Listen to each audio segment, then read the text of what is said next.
Testing, testing, 1, 2, 3. Why, hello, beautiful world. Thank you so much for being here. My name is Ray Lars. Audley wants to join our video. Audley, you're so cute. Welcome back to my channel. Thank you so much for being here. I am so glad to have reached so many beautiful souls who relate to some of the videos I've been sharing, and your support means the world. So give yourself a pat on the back. And I am here today to talk about internalized homophobia. Now this, firstly, can be taken to mean the extreme, which can exhibit itself in a various amount of ways. For example, extremely deeply closeted religious leaders or politicians who fight against LGBTQ rights, one example. But internalized homophobia can also exhibit itself in much more subtle ways, even within the gay community itself, due to the negative connotations and stigmas and thought patterns that have been imprinted to us often since the day we were born, via various forms, which could be just society in general, whatever religion you happen to be present in, parents, family, teachers, anyone in school that deemed your sexuality to be, quote, wrong. Like I said, this can be a spectrum of feelings, so first of all, don't blame yourself or feel any shame or guilt for having any of these things present within yourself, for that is what this video is all about, healing internalized homophobia. Because internalized homophobia is just a byproduct of the current society in which we live, which is continually expanding and growing due to the initiators of the gay rights movement. Thank you. But let's go back to defining what internalized homophobia is, and I got a quote off the internet to describe this in the best possible way. It has been defined as the gay person's direction of negative social attitudes toward the self, leading to a devaluation of the self, and resultant internal conflicts and poor self-regard. Meyer and Dean, 1998. Or as, quote, the self-hatred that occurs as a result of being a socially stigmatized person. So right off the bat, you can sense that the commonalities in this are shame directed at the self, which is terribly destructive, terribly unhealthy, but you don't have to endure this forever. It comes with an awareness.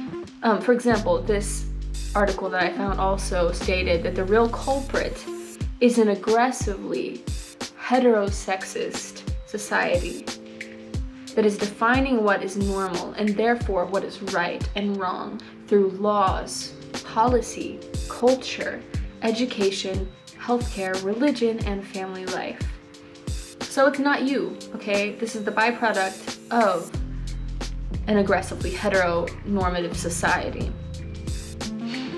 So breathe, inhale, exhale.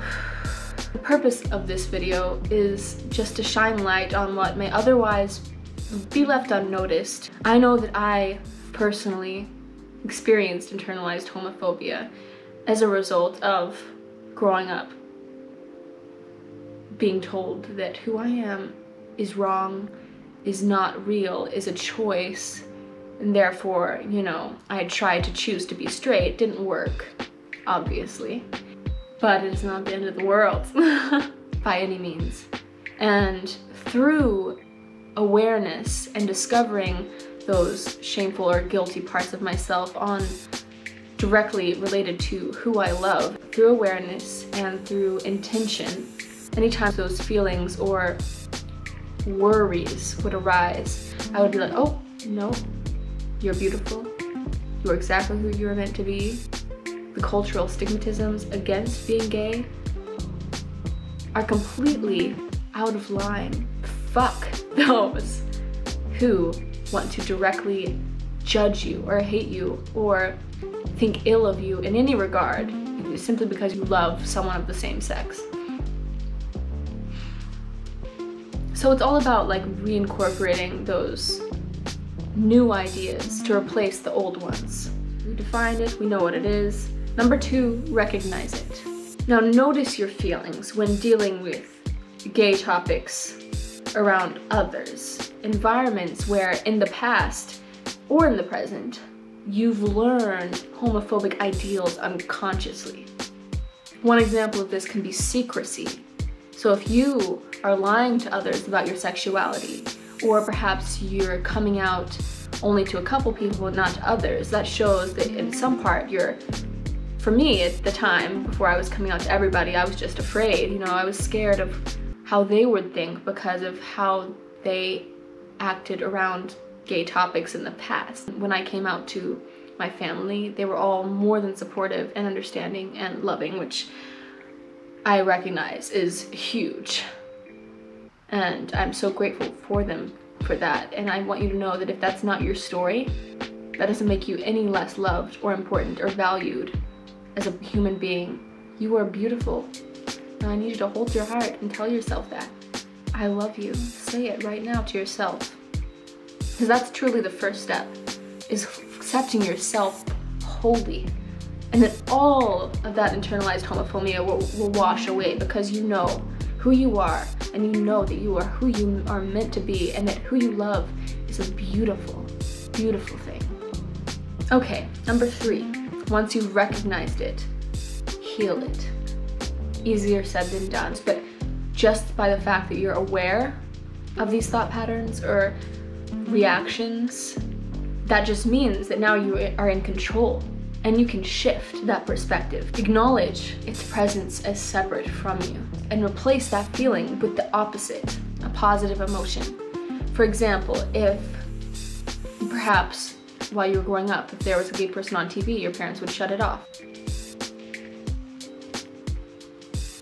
So for example, if even today, if you're watching a TV show with your parents and the gay people kiss, you might feel a little bit more uncomfortable. But that's just the result of having that feeling present whenever your parents would turn off the TV show if there's a gay person on, you know? It's not actually resulting from an actual present fear or judgment from your parents today, for example. But back then, it felt like a personal deprecation on me, so I felt shame and guilt for being who I am. But not anymore, bitch, not anymore. Even if you are fully out and fully proud of who you are, you can still have those little reactions or thoughts creep in, unwanted and unjustified.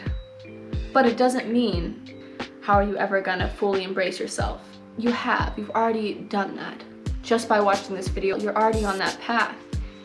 It's just about continuing on that path, and every time you have that feeling or emotion, recognizing it, being like, oh, reaction based off previous learned patterns of social stigmatism towards the LGBT community, ding, ding, ding, release it, replace it with love for myself and a knowing how powerful I am and how beautiful I am and how talented and charismatic and fabulous you are, because you are, my ma'am or sir or beautiful person, whoever you may be, cis or not.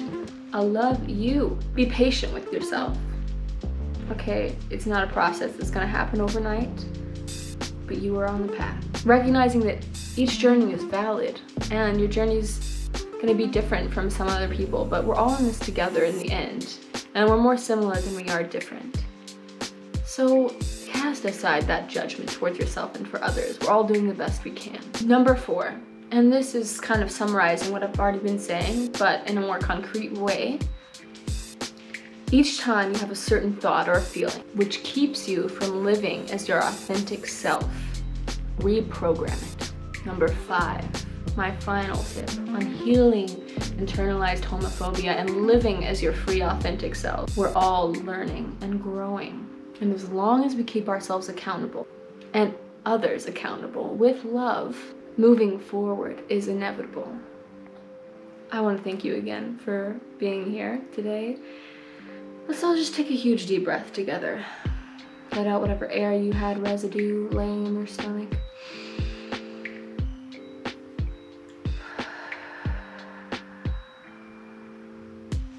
Nice.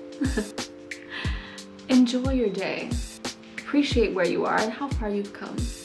And don't forget to love yourself. In turn, that will reflect upon the world, and the world will love you back. Talk to you soon.